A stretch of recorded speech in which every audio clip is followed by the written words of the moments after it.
NHIDCL কোম্পানির অপফিলায় জম্পুই হিলের তালাকশি গ্রাম মনুষ্য সৃষ্টির দুর্যোগের শিকার। ধীরে ধীরে প্রাকৃতিক বিপর্যয়ের শিকার হবে বলে সম্ভাবনা।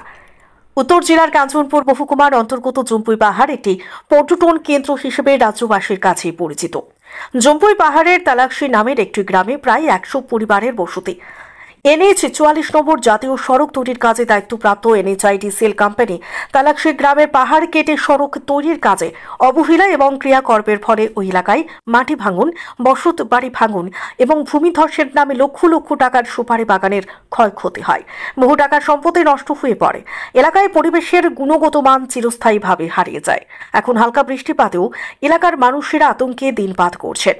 কখন যে ভয়াবহ প্রাকৃতিক বিপর্যয় দেখা দেবে তার কোনো ঠিক নেই। এহেন পরিস্থিতিতে এনএচআইডিসিএল কোম্পানির উপর অভিযোগ এনে রাজ্য সরকার এবং ভারত সরকারের কাছে তাদের সম্পত্তির ক্ষয়ক্ষতি পূরণ এবং জীবনের নিরাপত্তা দিতে সঠিক ব্যবস্থাপনার দাবি জানান। আজকে আমরা এখানে একত্রিত হয়েছি কেন? আমরা জাম্পুই বাসিন্দা সবাই এখানে হাজির হয়েছি কেন সেটা আজকে আমাদের বাধ্য হয়ে বলতে হচ্ছে।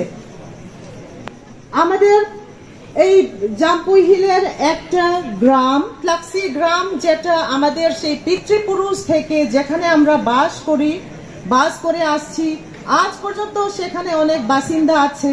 আজকে কেন এত অসহায় অবস্থায় আছে? এই ব্যাপারে কে দায়ী আছে? আমাদের ত্রিপুরা সরকার কোথায় আছেন? এখন তাদের রাত্রেও নিদ্রা হচ্ছে না, তাদের বাড়িঘর নেই, তাদের খাওয়া দাওয়ার ব্যবস্থাতেও অনেক ব্যাঘাত হয়ে গেছে। কেন? আমাদের এই NH 44 রাস্তা যে বানানো হয়েছে সেটা আমরা বলছি সেটা ভালোই হয়েছে আমাদের উন্নতির জন্য, কিন্তু সেটার জন্য যে এত ক্ষয়ক্ষতি হয়ে যাচ্ছে সেটার মধ্যে কে দায়ী? সেই দায়ীকে সেগুলোর জন্য এখন কে দায়ী আছে? 14টার উপরে অনেক বাড়িঘর এখন নষ্ট হয়ে গেছে, তাদের বসবাস করার জায়গা নেই। তাদের আরেকটা নতুন ঘর করার জন্য টাকা পয়সার তাদের অবস্থা দেখে তাদের কোনো উপায় নেই। আর আশেপাশের বাড়ি যা আছে তারাও এখন রাত্রে তাদের ঘুম হচ্ছে না। কেন? যখন বৃষ্টি আসবে সেই বৃষ্টির সাথে সাথে কি তালাকশি ভিলেজের গ্রামের সব মানুষের বাড়িঘর ধস হয়ে যাবে, সেই ভয়। যার জন্য আজকে আমরা কোম্পানি এবং আমাদের সরকার, ত্রিপুরা সরকারকে একটা বিশেষ আবেদন জানাতে আসছি। আমরা এত মানুষ আজকে এখানে একত্রিত হয়েছি কেন? তাদের জন্য একটা ব্যবস্থা করতেই হবে। একটা মানুষের জীবনের কত দাম সেটা তো আমাদের বলার দরকার নেই, আমরা সবাই জানি। আর একটা মানুষ এক বেলা খেতে পারবে না, একটা মানুষ রাত্রে শান্তিতে ঘুম দিতে পারবে না, সেটা কে দায়ী? আমরা কি চাই যে আমার সাথে যে আমার বোন বা ভাই বা কেউ মা বাবা মনের শান্তিতে একটা রাত্র ঘুমাতে পারবে না?